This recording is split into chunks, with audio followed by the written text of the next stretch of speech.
Амортизатор передний RAM X. Товарищи из Билштейна, вы так сильно, пожалуйста, не закручивайте, а то приходится вот таким вот рычагом откручивать. А я не могу, у меня лапки, я не могу так сильно крутить. Всем привет, друзья, это Molotov Shocks. Сегодня у нас на обзоре такой очень популярный амортизатор от RAM X.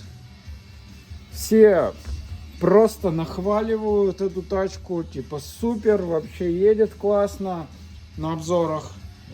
Но по факту, когда звонят люди, кто эксплуатирует этот автомобиль, там не так все хорошо, как показывают в обзорах популярные блогеры наши и не наши тоже. Смотрите. Звонят, что говорят? Говорят, едет жестко, в софт режиме. Хотелось бы, чтобы подвеска была помягче, особенно на каких-то резких неровностях. То есть поребрики, стыки на мостах, гребенка. Ну, такие вот все жесткие условия, я так называю. Вот это именно жесткие условия, где подвеска должна у нас мягко схлапываться, проглатывать неровности, и тачка у нас должна ехать прямолинейно, без вибраций и каких-то резких толчков в спину. Ну, что мы и хотим от качественной подвески. Желательно, чтобы она еще это делала при разном рельефе. То есть при маленьких каких-то неровностях, средних и высоких. Ну, смотря какой ход подвески. Здесь ход подвески спереди 33 сантиметра, сзади 35 сантиметров. Ну, с этим все понятно. Давайте поговорим об устройстве. Смотрите, по сути дела, это у нас однотрубный амортизатор, такой же, как, предположим, Fox 2.0. То есть Fox 2.0 у нас имеет жидкостную камеру одну. Амортизатор Bilstein имеет тоже жидкостную камеру одну. Основной рабочий цилиндр, так называемый, это у нас внешка, которая помогает амортизатору работать. Внешний корпус. На нем в него упирается у нас пружина. Он также держится за рычаг. Ну, в общем, это несущая часть. Мы же больше сейчас поговорим про гидравлическую. То есть несущая часть, она может быть по-разному выполнена. На езду особо не влияет. В этом видео я хочу показать то, почему так подвеска херово едет на TRX. Про обслуживаемость, многоразовость и так далее вот этого амортизатора хочу рассказать. Смотрите. Мы имеем основной рабочий цилиндр, ну, он алюминиевый, с твердым анодным покрытием, сделано все само собой качественно, но это не суть. Суть в самой работе. Основной цилиндр, в котором перемещается рабочий поршень. Рабочий поршень малого диаметра и малого жидкостного рабочего объема. Что это значит? Это та жидкость, которую, собственно говоря, перемещает сам поршень. Диаметр поршня 4 сантиметра, либо 40 миллиметров. Можете перевести в площадь и, соответственно, посчитать объем. Ну, здесь объем на сантиметр хода штока считается, но это уже для тех, кто более продвинутый. Я же хочу все-таки донести до пользователей именно RAM TRX, почему эти амортизаторы, ну, с ними ничего не сделаешь. Если хотите какую-то хорошую подвеску на уровне настроенного у нас Ford Raptor, ну, сами понимаете. Так, основной поршень, он движется у нас в основном цилиндре, перемещая жидкость. Когда у нас идет такт сжатия, то есть когда мы врезаемся в какую-то неровность, подвеска у нас схлапывается, поршень идет вниз. Жидкость, которая находится под поршнем в классическом амортизаторе, она открывает шумсет и тем самым создается сопротивление. Здесь же амортизатор с технологией TTX Öhlins, Можете посмотреть, ссылка будет в описании на эту технологию, там это наглядно все. Так, технология Öhlins TTX. Когда у нас поршень идет вниз, то есть у нас подвеска схлапывается, жидкость, которая находится под поршнем, он ее толкает вот в эти вот отверстия нижние. Жидкость эта уходит, выходит и идет на компрессионный электроблок, так называемый, то есть электросоленоид. Здесь стоит у нас свой пакет шумсета, и в зависимости от того, ну здесь электроклапан, по сути дела, как шаровый кран, открыть-закрыть. То есть отверстие либо у нас полностью открыто, либо полностью закрыто. Зависит от управления, возможно, еще по частоте он как-то там может открываться, закрываться. Но в целом у нас, то есть, электроклапан соленоид, который вкл-выкл. И вот такой вот шумсет. То есть два пакета шайб, которые... Так, а здесь у нас чеквелл снизу. Это такой клапан, который практически не создает сопротивления. То есть вот у нас один шумсет. И в момент такта отбоя поршень толкает у нас жидкость через отверстие. Отверстие идет сюда вот, на компрессионный вот этот блок. И в зависимости от того, открыт у нас или закрыт клапан, у нас есть сопротивление при проталкивании шумсета, или его нет, он совсем закрыт. То есть здесь такая система, что он не в обход шумсета сбрасывает жидкость, а он либо открыт, и тогда у нас может жидкость продавить шумсет, который здесь выставлен, и то есть создаться сопротивление и пройти. Либо он закрыт, и у нас все, жидкость не идет сюда. У нас, по сути дела, гидроклин. То есть жидкость, которая сюда в отверстие выходит, она упирается, и тогда у нас включается спорт-режим, и жидкость проходит через основной поршень. То есть понятно, я надеюсь, да? Когда у нас софт-режим, здесь открыт электроклапан, подвеска начинает схлапываться, поршень начинает давить жидкость через отверстие, жидкость выходит, проходит через компрессию, отгибает здесь шайба, создает сопротивление и проходит через открытое отверстие. Когда у нас включен спорт-режим, здесь отверстие закрывается, жидкость продавливает шумсет, но дальше упирается, то есть создается гидроклин здесь, здесь, здесь. Здесь в отверстие не может выйти, все поджимается, упирается в рабочий поршень жидкость и отгибает вот здесь вот шумсет сжатия. Здесь вот у нас стоит шумсет сжатия. То есть это шумсет, который работает у нас только в спорт-режиме.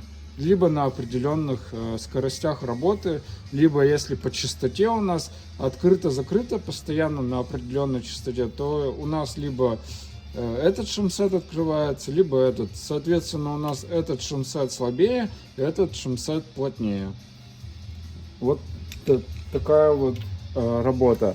И на отбой у нас то же самое. То есть, когда у нас амортизатор идет на отбой, задней частью поршня он толкает жидкость вот в это отверстие. Она идет у нас во вторую вот эту электронную компрессию, так называю, электронный соленоид. И также, если он у нас открыт, то у нас отбой быстрый. Поршень давит жидкость, отгибает шумсет. И какое-то сопротивление, которое здесь выставлено, у нас на отбой есть. Когда у нас спорт-режим, либо мозги так захотели, они закрывают электросоленоид, и у нас отбой достаточно плотный, потому что жидкость идет только через шумсет, который у нас выставлен вот здесь вот на основном поршне. Я надеюсь, с этим вам все понятно. То есть смотрите, когда у нас в машине выставлен, скажем, софт-режим, у нас поршень чисто толкает жидкость. Сюда толкает и обратно толкает. И работают шумсеты вот здесь вот выставлены. Ну, то есть здесь, скажем, софт усилия и здесь софт усилия, а здесь там хард усилия. То есть, когда у нас хард усилием толкается жидкость туда-обратно, открывая этот или этот соленоид, мы получаем, ну, условно мягкий амортизатор. Давайте вам попроще покажу. Вот классическая схема. Это амортизатор самый простой, там стоит $150 в Штатах. Однотрубный амортизатор, такой вот поршень у него, точно такой же, как стоит вот здесь, вот, либо здесь. Здесь два пакета шайб, один пакет шайб на сжатие, другой на отбой. На конце штока он перемещается в жидкости. Когда подвеска у нас идет на сжатие, открывается один пакет шайб, жидкость через него протекает. Когда идет жидкость, амортизатор на отбой, жидкость перемещается, отгибая второй пакет шайб. Тем самым настройкой вот этих шайб мы можем сделать амортизатор там быстрый или медленный, ну условно, так скажем. И вот смотрите, представьте, что вот этот мягкий пакет шайб, он вот здесь вот выставлен. То есть, когда у нас поршень перемещает жидкость, работает софт пакеты шайб. Два пакета шайб по софт. Это как мягкий амортизатор 2.0. То есть, то же самое мы можем такие же усилия здесь выставить. И если TRX всегда будет в софт режиме ездить, и мы его уберем, этот электроамортизатор, и с такими же усилиями поставим Fox 2.0, у нас будет та же самая подвеска, но на амортизаторе за $150. И когда мы включаем спорт режим в автомобиле, у нас электроклапана закрываются, то есть амортизатор становится глухой, такой же, как вот этот вот Fox 2.0. То есть у нас вот эти отверстия, по сути дела, не работают, потому что жидкости некуда идти. Тут заблокировано и здесь заблокировано. И у нас работает только основной поршень. То же самое, как Fox 2.0. Только настройки здесь стоят уже не софт, как здесь, или как здесь мы изначально выставляли, а уже, например, mid или hard. Ну, скорее всего, hard. И смотрите, то есть то же самое мы можем убрать амортизатор родной TRX, поставить сюда настройки hard, вот на этот поршень, воткнуть его в RAM, и у нас постоянно будет спорт режим включен. Ну, я надеюсь, с этим все понятно. По сути дела, у нас два амортизатора Fox 2.0, ну, условно, за счет электроклапанов мы можем менять. Там у нас отбой либо у нас софт, либо хард. И сжатие также либо софт, либо хард. Плюс есть тут такая технологичная штука, как гидроотбойник сжатия. Он стоит внизу, это такой вот цилиндрик двойного действия. Когда у нас подвеска склапывается, например, мы врезаемся в какую-то большую кочку неровности или это прыжок, трамплин, вот этот вот пин, толкающий поршень, он упирается вот в эту часть. Внутри там жидкость, создается высокое давление, и по мере того, как жидкость там сжимается, ей надо куда-то выходить. Ну, потому что здесь все заполнено жидкостью. И вот здесь вот стоит маленький шим-пакет. Такой микро вообще, но он очень такой, ну, сильно жесткий. Ну, не знаю, там внутри может быть и 1000 бар, когда он срабатывает резко. Вот он срабатывает, есть у него ход, и потом начинает второй цилиндрик схлапываться. То есть, ну, чтобы сделать его покомпактным, они сделали его вот такой вот двойной ход. То есть один центральный, и после определенного хода начинает работать цилиндрик большего диаметра. То есть сжатие становится еще более плотнее. Это вот та технология, за счет которой на TRX там всякие трамплины прыгают, на нем можно там в какую-нибудь канаву на скоростях влететь. Вот за счет этого гидробамстопа, который там на Ford Raptor мы ставим отдельно, он отдельно обслуживается, отдельно настраивается.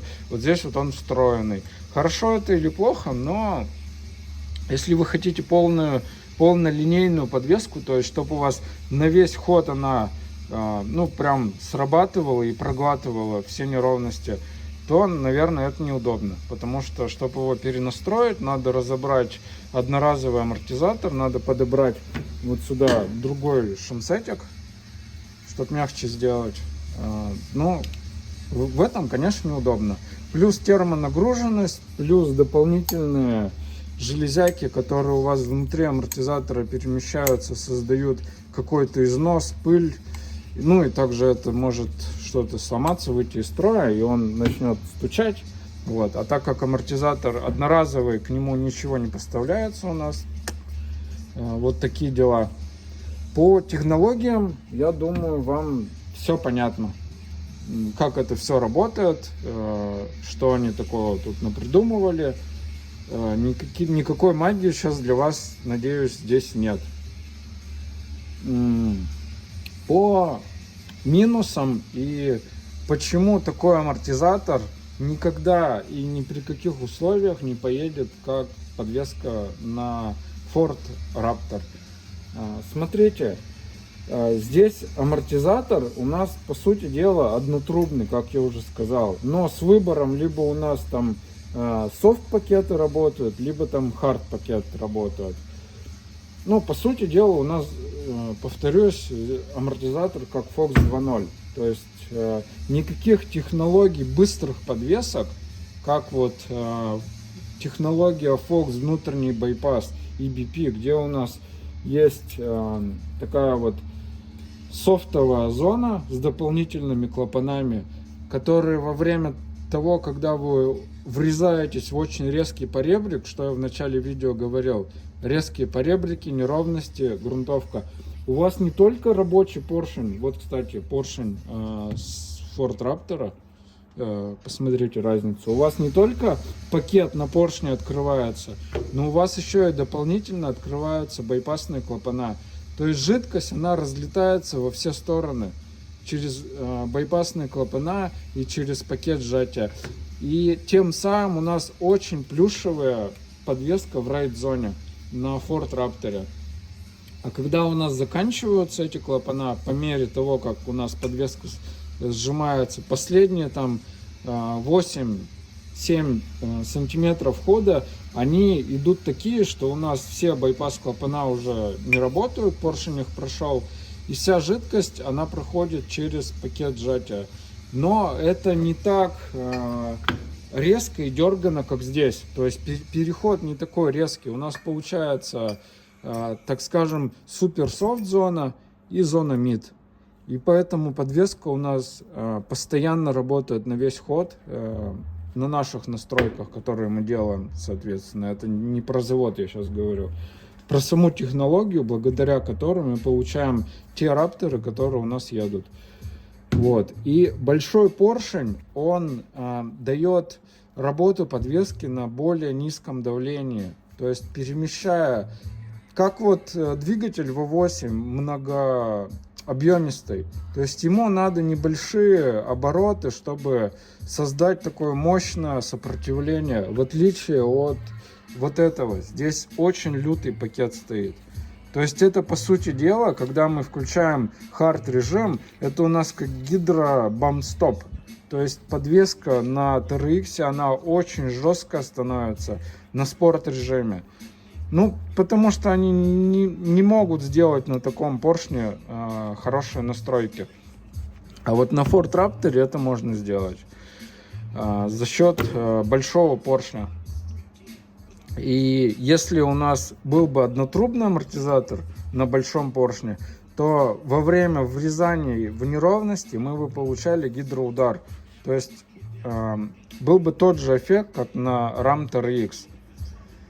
Блин, наверное, запутанно очень говорю. Ну, в общем, вот это поршень Ram TRX, поршень 2,5 Ford Raptor, и вот, к примеру, поршень Ford Raptor Tuning. Это амортизатор задний байпасный, снаружи, где трубки обводные сделаны. Это уже спорт. То есть спортивный поршень на Ford Raptor для раздачи. Я надеюсь, по объему ни у кого вопросов нет. И по давлению. То есть спуская давление, увеличивая объем, мы увеличиваем мощность на низах. Это больше рулежки, больше глотания каких-то неровностей, мягче подвеска становится, эластичнее. На раме TRX, вот на таком поршне, увы, но этого не получить. Даже на Fox 2.0 хочу вам показать, поршень намного больше. То есть он 50 мм, здесь 40. Хотя штока одинаковые. Но здесь, скорее всего, измещение штока сделано.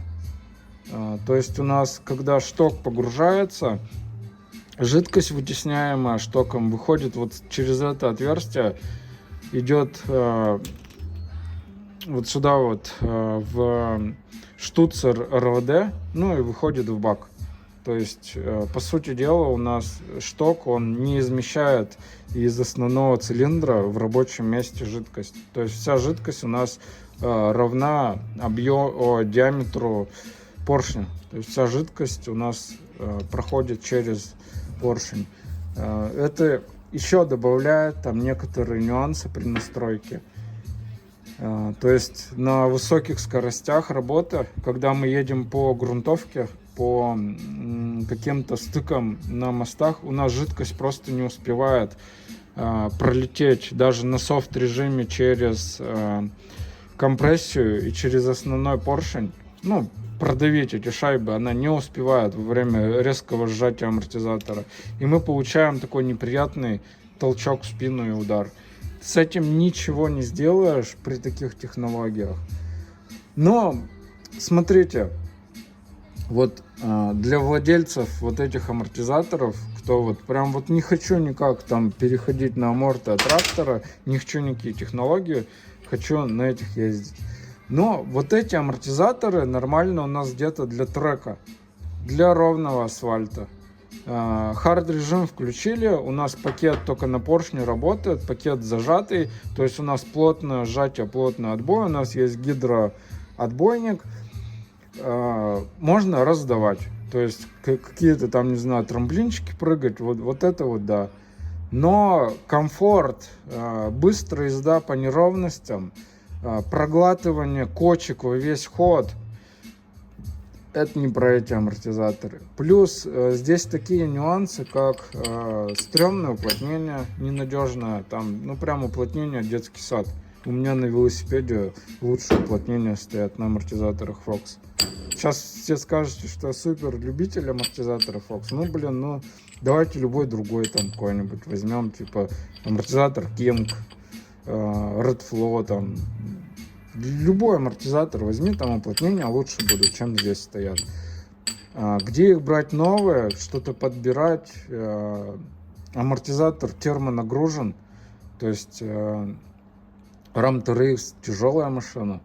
И если мы едем где-то по грунтовке, у нас подвеска, даже вот с этими настройками, она все равно будет достаточно эффективно снимать работу, переводя ее в тепло. Это тепло надо где-то рассеивать. Да, они сделали здесь вот какие-то насечки, но это все, ну, мало это.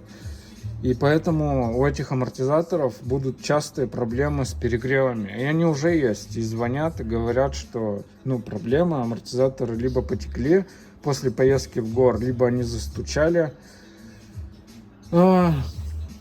Можно это все сделать. Можно сюда внедрить сальники хорошие, то есть вот эту сальниковую сборку изготовить ее новую под хорошие надежные сальники.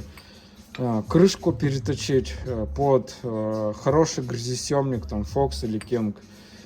Цилиндр, ему в принципе ничего не будет с таким твердым анодом. С этим все понятно. Шток 22 миллиметра метрический, у меня их полно, то есть можем таких штоков наточить 50 штук, и они все будут надежные, по ТКшке пройдут, ну все прям будет классно. Гидробамстоп, ну я его вот еще не разобрал, что-то не получилось, как-то он приклеен очень сильно. Но в принципе такой можно, если что, прям изготовить с нуля, тут ничего сложного. То есть как запчасть. Корпусу, но ничего, наверное, не будет.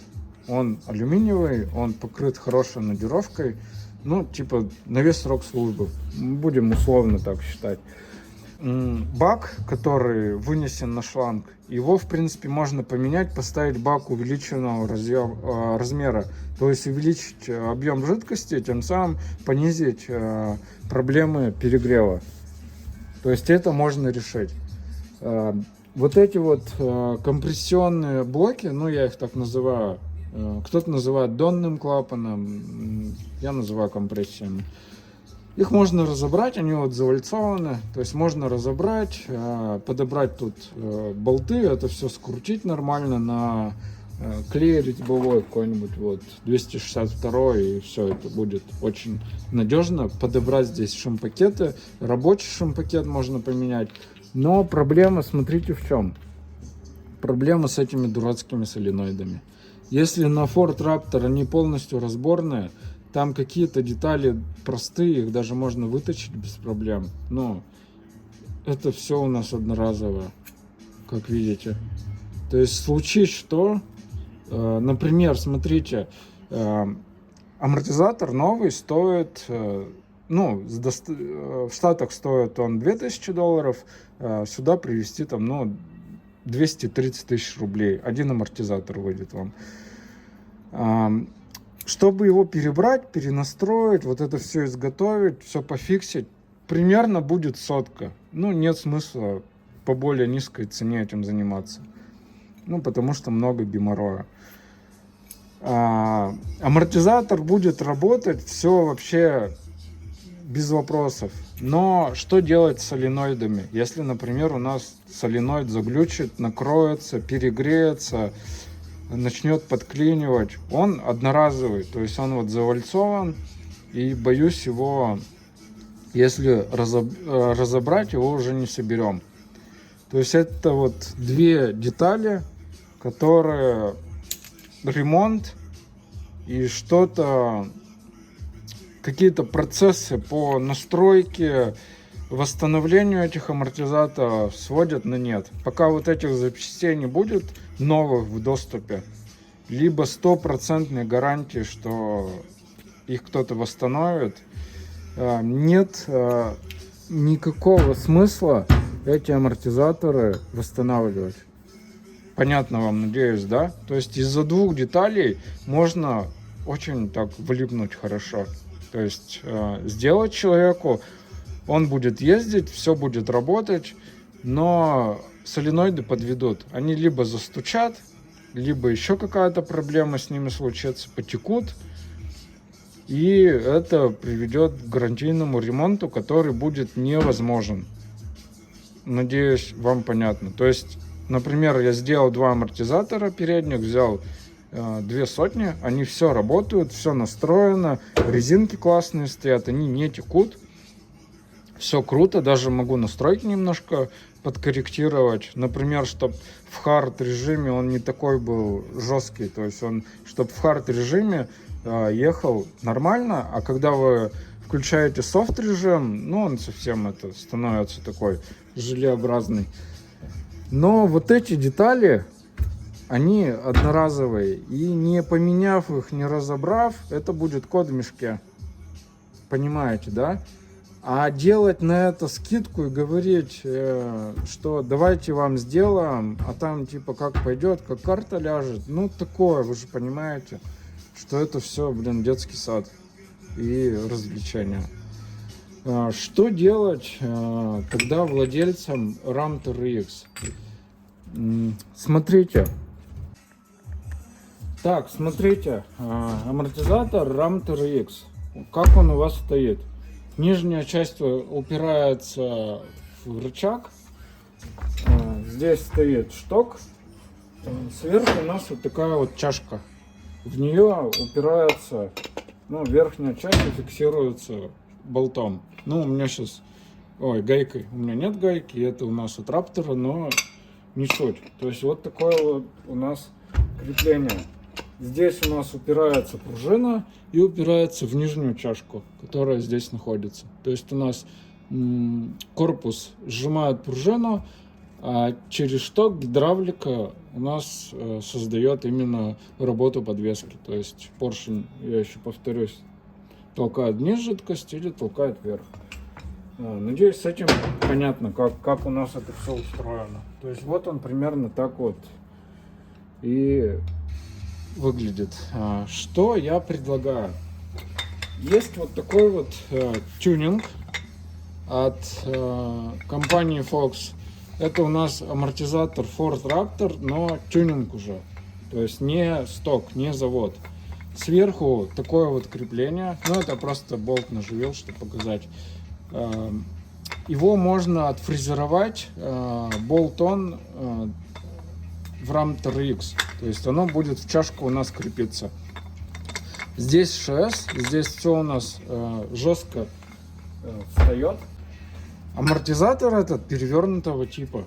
То есть здесь вот такая вот часть ставится, куда подключается бак выносной. Дальше у нас, ну вот видите, многосоставной такой амортизатор у фоксов. Здесь идет вот такой вот корпус, внешняя труба с резьбой, и здесь гайка. Гайка поджимает пружину. Ну, с этим, надеюсь, все понятно. И шток. Вот так вот. Снизу идет такое длинное крепление. Здесь ставится чашка, в которую упирается пружина. То есть пружина упирается здесь в такую высокую чашку и сверху в гайку, которая вот здесь вот по резьбе накручивается. То есть можно поджать пружину или распустить. В чем проблема? Проблема в том, что, ну, почему я еще не поставил этот амортизатор там в кучу Raptor X, которые ко мне обращаются. То есть этот амортизатор у нас технологии внутренний байпас.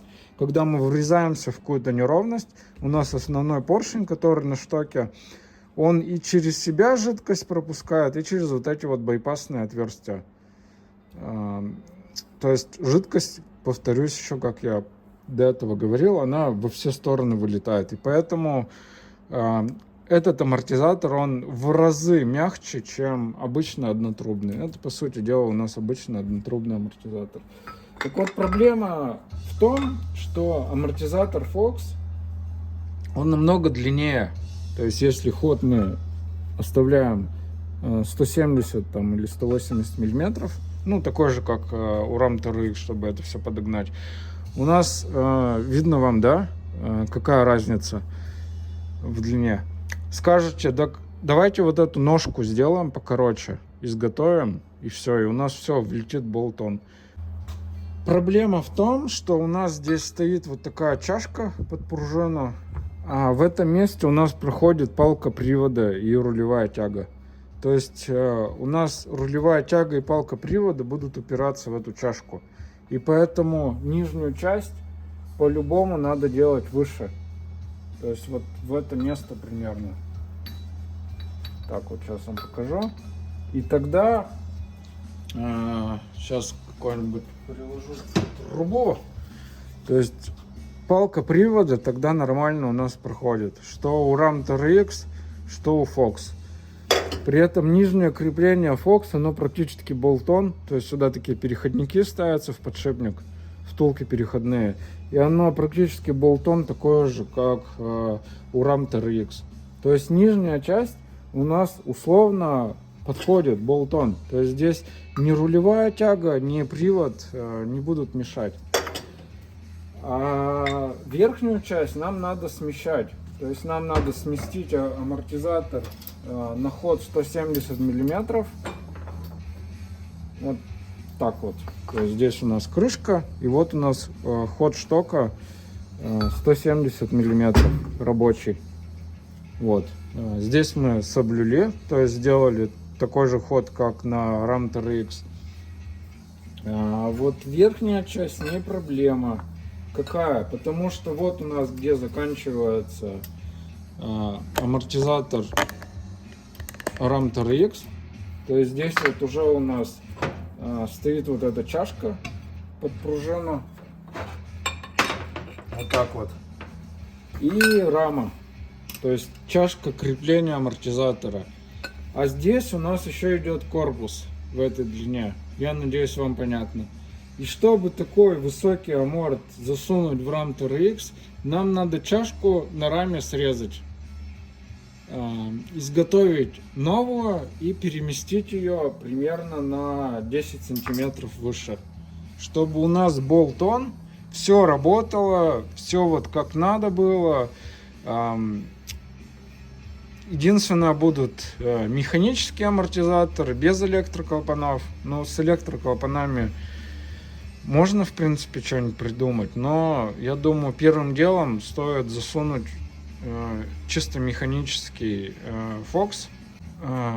Что значит чисто механический Fox? Вот бак охлаждения и компенсационный бак от амортизатора Fox. И у него вот такая вот компрессия здесь, Dual Speed Compression, DSC. Есть такой же, только электро. То есть здесь стоит электросоленоид. Но как подружить вот этот соленоид с мозгами TRX, я пока не придумал. Мне надо машину на опыты, чтобы сделать осциллограмму, посмотреть, как он управляет, какие там сигналы и так далее. Вот. Но пока можно механику поставить. То есть здесь барашек такой.